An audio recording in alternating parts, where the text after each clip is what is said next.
రెడీయా? ఓకే. అందరికీ నమస్తే.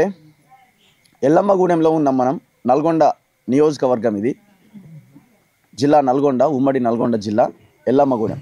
లాస్ట్ 1 వీక్ బ్యాక్ మనం ఇక్కడికి రావడం జరిగింది. ఓ బీసీ బిడ్డని కిడ్నాప్ చేసి దాదాపు 10-15 గంటలు వాళ్ళ ఆధీనంలో, ఆ రౌడీ గూండాల ఆధీనంలో ఉంచుకొని మూత్రం దాగించి పోలీస్ స్టేషన్లో అప్పగించి మొత్తం ఒక మాఫియా అంతా కలిసి ఒక అరాచకానికి పాల్పడ్డారు. ఆ సందర్భంలో మనం ఇక్కడికి వచ్చినాం. మనం వచ్చినప్పుడు చాలామంది కూడా రావడం జరిగింది. ప్రజా సంఘాలు, దళిత బీసీ సంఘాలన్నీ కూడా ఇక్కడికి రావడం జరిగింది. సో మళ్ళీ మనం 1 వీక్ తర్వాత సిచ్యువేషన్ ఎలా ఉంది, సో వాళ్ళ ఎలక్షన్ ప్రచారం మాకు సంబంధం లేదు. యాక్చువల్గా వాళ్ళ ప్రాణాలుకి ఇక్కడ గ్యారంటీ లేదు కాబట్టి ఈ అంశాన్ని రాష్ట్రం అంతా ఎక్స్పోజ్ చేయాలి. ఎంతకాలం ఈ అరాచకం అన్న దాంట్లో భాగంగా మళ్ళీ మేము ఇక్కడికి రావడం జరిగింది. అదే సమయంలో ఈ ఎల్లమ్మగూడెం ప్రజలకి మేము ఆ రోజు రిక్వెస్ట్ చేసినాం, ఈ రోజు కూడా రిక్వెస్ట్ చేస్తున్నాం.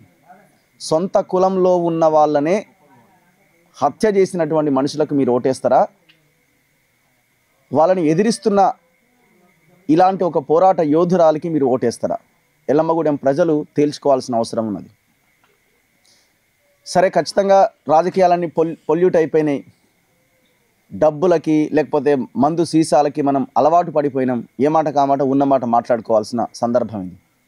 మేము ఇప్పుడు గ్రామంలోకి ఎంటర్ అవుతున్నప్పుడు అక్కడ చీరలు పంచుతున్నారు, మందు తాగుతున్నారు, సీసాలు పంచుతున్నారు. దాదాపు ఓటుకి 5,000 నుంచి 10,000 రూపాయలు ఇస్తున్నారట, ఇవ్వబోతున్నారట. మరి ఈ పరిస్థితుల్లో రిజల్ట్ ఎట్లా ఉంటుంది? రిజల్ట్ ఏ రకంగానైనా ఉండొచ్చు, కానీ ఈ కుటుంబం ఇప్పటికే, నాగలక్ష్మి గారు ఇప్పటికే ఒక నైతిక విజయాన్ని ఆమె సాధించింది. మేము ఈ ఊర్లోకి ఎంటర్ కాగానే మొత్తం వెహికల్స్ పెట్టారు. ఇప్పుడు జస్ట్ ఒక 100 మంది రోడ్డు మీద నిలబడి బండబూతులతో నినాదాలు ఇస్తున్నారు. ఆమె గెలిచినట్టే కదా. మీకు ఏ భయం లేకపోతే ఈ రాత్రి నిలబడాల్సిన అవసరం ఏంది? మీకు భయం జుట్టుకున్నది. మీరు డబ్బులతో ఒకవేళ పొరపాటున మీ వైపు విజయం వచ్చినా నైతిక విజయం ఆమెదే. రెండో నైతిక విజయం ఏంది? ఇప్పుడు ఆమె ఇంటి చుట్టూ మీరు రోజు ఆమెను ప్రచారం చేయకుండా అడ్డుకుంటున్నారు. ఆమె పోస్టర్లు అంటిస్తే మీరు చించేసినారట. మీరు అంత భయం ఎందుకు మరి? సో చివరికి ఆ కుటుంబ సభ్యులకి, ఆ కుటుంబ ఇంటి యజమానికి కూతురితోని మీరు ఇంత దుర్మార్గంగా ప్రజల్లో ప్రచారం చేస్తున్నారంటే మీరు ఓడిపోయినట్టే కదా. మీ ఇంట్లో కూడా మీ పిల్లలు ఉన్నారు కదా. ఇదే మాట మీ పిల్లలు ఉంటే మిమ్మల్ని చెప్పులు తీసుకొని కొడతారు కదా. వాళ్ళు యాక్సెప్ట్ చేస్తారా? మీ ఇంట్లో మీ భార్య యాక్సెప్ట్ చేస్తుందా? అందుకే ప్రజలు కూడా ఆలోచించాలి. రాష్ట్రం వ్యాప్తంగా ఉన్న ప్రజలందరూ ఆలోచించాలి. ఈ రాష్ట్రంలో ఏం అరాచకం జరుగుతున్నదో. కోమటిరెడ్డి వెంకటరెడ్డి నీ అండతోనే రెచ్చిపోతున్నారు. ఇక్కడ నీ అండతోనే రెచ్చిపోతున్నారు. ఒక్కసారి కాదు, నల్గొండకు 100 సార్లు వస్తాం. ఇక నీ పతనం ఈ ఎల్లమ్మగూడెం నుంచే స్టార్ట్ కాబోతున్నది. 2028, 29 ఎలక్షన్స్ ఎప్పుడు వస్తాయో ఎంతో దూరంలో లేదు నీకు, నీ కుటుంబానికి. సో ఇదే రకంగా మీ అరాచకం కొనసాగితే భవిష్యత్తులో అసలు ఈ సందీప్ రెడ్డిలు లేకపోతే ఈ తోకలే ఎడగెలుస్తే మీరు పక్కన పెట్టండి. ఇవన్నీ సర్పంచ్ మీకు సంబంధించిన ఎలక్షన్ కాదు, మీ తొత్తులకు, మీ తోకలకు సంబంధించిన ఎలక్షన్ ఇది. కానీ నువ్వు ఎట్లా గెలుస్తావో ఆలోచించుకో. ఫస్ట్ నీ ఎమ్మెల్యే పదవి మళ్ళీ నీకు ఎట్లా వస్తుందో ఆలోచించుకో. నీకు అర్థం కావట్లేదు, నువ్వు ఆ మత్తులో ఉన్నావు. సో కాబట్టి ఎట్టి పరిస్థితిలో వదిలేది లేదు. ప్రజలు కూడా ఆలోచించి ఓటేయండి. చాలా సైలెంట్గా ఓటేసే ప్రయత్నం చేయండి. వాళ్ళకి ఒకవేళ మీరు భయం అనిపిస్తే, ఇంకేమన్నా అనిపిస్తే సైలెంట్ ఓటింగ్ వేసే ప్రయత్నం చేయండి. మేమైతే కేవలం ఇప్పుడు మమ్మల్ని అంటున్నారు మీరు ఒక పార్టీకి తొత్తులుగా వ్యవహరిస్తున్నారని. ఏ పార్టీకి మేము అనుకూలంగా లేం, ఏ పార్టీకి మేము వ్యతిరేకంగా లేం. ఏ పార్టీ మాది కాదు. మేము ఒకటే, ఒక బీసీ బిడ్డ, ఒక చదువుకున్న బిడ్డ పోటీ చేస్తున్నది, ఆమెకు అన్యాయం జరుగుతున్నది. పోటీ చేద్దామంటే కిడ్నాప్ చేసి నామినేషన్ వేయకుండా అంటే ఇక్కడికి రావడం జరిగింది. అంతకు మించి ఇందులో రెండో ఆలోచన మాకు లేదు.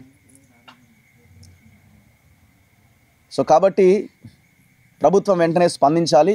వాళ్ళకి పూర్తి సెక్యూరిటీ కల్పించాల్సిన బాధ్యత రాష్ట్ర ముఖ్యమంత్రిది. రాష్ట్ర ముఖ్యమంత్రి టీంలోనే ఉన్నాడు కోమటిరెడ్డి వెంకటరెడ్డి. మరి ఆయన ఎందుకు మాట్లాడతలేడు? సో కాబట్టి దీన్ని ఎట్టి పరిస్థితుల్లో వదిలిపెట్టేది లేదు. ఈ అంశాన్ని ఇంకా బలంగా ముందుకు తీసుకెళ్తాం. ఖచ్చితంగా రిజల్ట్ వచ్చిన తర్వాత కూడా మళ్ళీ మేము అవసరమైతే గ్రామానికి వచ్చే ప్రయత్నం చేస్తాం. Thank you.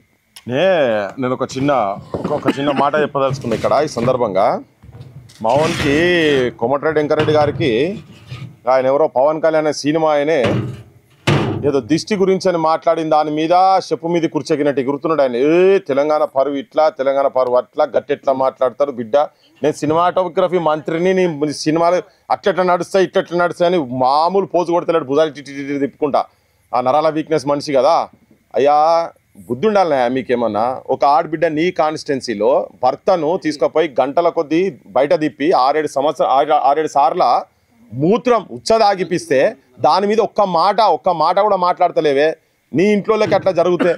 పిల్లల మీద చిన్న పిల్లలు, బడిపోయే పిల్లలు, వాళ్ళు మా నాయనేడి సాగు బతుకుల్లో ఉన్నదని తెలిసి వాళ్ళు రోజు ఏడుస్తుంటే కూడా నీ కనికరం రాలే, ఒక్క మాట కూడా మాట్లాడతలేవే.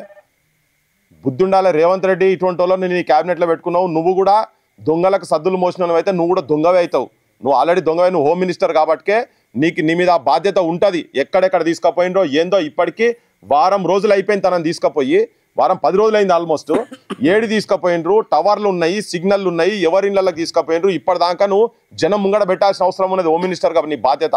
ఇప్పటివరకు నువ్వు పెట్టలేదు. అమ్మ నీకు మాత్రం చెప్తున్నాము, తెలంగాణ సమాజం మొత్తం నీ ఎంబడి ఉంటుంది. మంచిని కోరుకునే ప్రతి ఒక్కరు నీ ఎంబడి ఉంటారు. ఇటువంటి ఆలోచన నువ్వు ధైర్యం చేసిన వాటికి నీ ఎంబడి ఉంటారు. నువ్వు అధైర్యపడాల్సిన అవసరం లేదు. మేము ఎన్నిసార్లు అంటే అన్నిసార్లు వస్తాం. గీ తోకపటాకి వాళ్ళతో భయపడేది ఏం లేదు. విన్నారా? ఎవరు ఇక్కడ భయపడ్డాడు ఎవరు లేదు. అవసరమైతే మొత్తం ఎల్లమ్మ గుడానికి పిలుపునిచ్చి మొత్తం తెలంగాణను మొత్తం ఇక్కడ తరలిస్తాం. ఇక్కడనే ఒక పెద్ద బహిరంగ సభ పెడతాం. వీళ్ళు ఇట్లనే కనుక చేసేది ఉంటే కోమటిరెడ్డికి వ్యతిరేకంగా మొత్తం అందరినీ కలుపుకొని పెద్దోళ్ళని ఇక్కడ పిలుస్తాం. ఇక్కడ ఈ ఊరికి మందాకృష్ణతో పాటు అందరు ఇక్కడికి వస్తారు. ఇక్కడ మీటింగ్ పెడతాం. మీరు ఏం భయపడాల్సిన అవసరం లేదు. విన్నారా?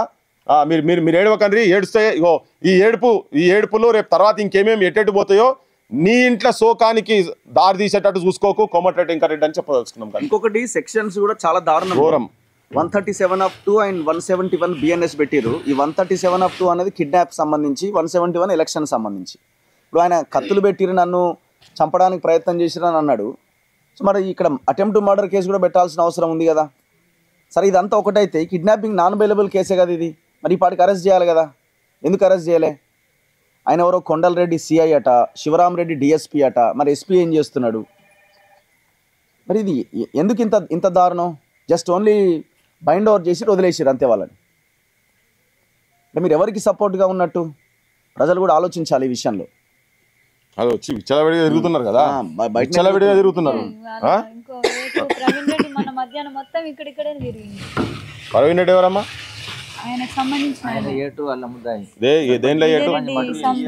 విజయరెడ్డి మటర్ దాంట్లో మీ దాంట్లో కూడా ఉన్న వాళ్ళు ఏంటది చైన్ స్నాచర్ ఎవరో ఉన్నారని చెప్పినావు. చైన్ స్నాచర్ కేసులో ఉన్నారట కదా. మొత్తం ఆడోళ్ళ మీద గొలుసులు ఎత్తుకపోయే బ్యాచ్ ఇది, గాంజా బ్యాచ్ ఇది. కోమటిరెడ్డి వెంకటరెడ్డి ఇక్కడ పెంచి పోషిస్తున్న బ్యాచ్ అంతా అదే ఉన్నది. ఇప్పుడు వీళ్ళని కిడ్నాప్ చేసిన దాంట్లో కూడా గాంజా బ్యాచ్, వాడేమో చైన్ స్నాచింగ్ బ్యాచ్, వాడి మీద కూడా కేసులు ఉన్నాయి. 2-3 కేసులు ఉన్నాయి. అంతే ఇక గొలుసులు ఎత్తుకపోవడే ఉంటది. బజార్ వాళ్ళ సైడ్ వాళ్ళకి పోయినాం సార్. పోతే ఆమె అంటుంది, అమ్మాయి నువ్వు ఓవర్ చేసినావు చాలా ఓవర్ చేసినావు అంటుంది. ఆమె అంటే సందీప్ రెడ్డి అది ఏందో కోత మిషన్ గుద్దిందంట, 7-8 లక్షలు అయినంట. అయితే ఎట్లయింది అక్క అని నేను అంటుంటే చెప్పినాక నీకు పెయిన్ ఉంది, నీకు అర్థమైంది, మీరు కాబట్టి ఏం బయటపడలేదు, నువ్వు ఎందుకు ఓవర్ చేసినావు ఆ విషయంలో అని నన్ను ప్రశ్న వేస్తుంది. ఓకే సరే అమ్మా, మీరేం అధైర్యపడకండి. సరే చూద్దాం, ఏదేమైనా కానీ మేమైతే అండగా ఉన్నాం. మేము వస్తాం, ఏ టైం అయినా కానీ అండగా ఉన్నాం మీతోని. మీరేం వెనక ముందు కావాల్సిన అవసరం లేదు, ధైర్యంగా ఉండండి. మేము ఉన్నాం. అటెంప్ట్ మర్డర్ పెట్టాలని డిమాండ్ చేస్తున్నాము, చేద్దాము. రేపు మళ్ళీ పోతున్నాడు హ్యూమన్ రైట్స్ దానికి కూడా పోతున్నారు, ఫాలో అప్ చేస్తున్నాం మేము కూడా. అది చూద్దాం. అది పెట్టకపోతే దాని మీదనే అవసరం అయితే దాని మీదనే ఇక్కడ సమావేశం అని ఏదైనా ఇక్కడ పెడతాం. ఈ చుట్టుపక్కల ఊర్లలో కూడా మొత్తం తిప్పుతాం. ఆ కోమటిరెడ్డి సంగతి ఏంటిదో, రేవంత్ రెడ్డి సంగతి ఏంటో చూద్దాం అంతే.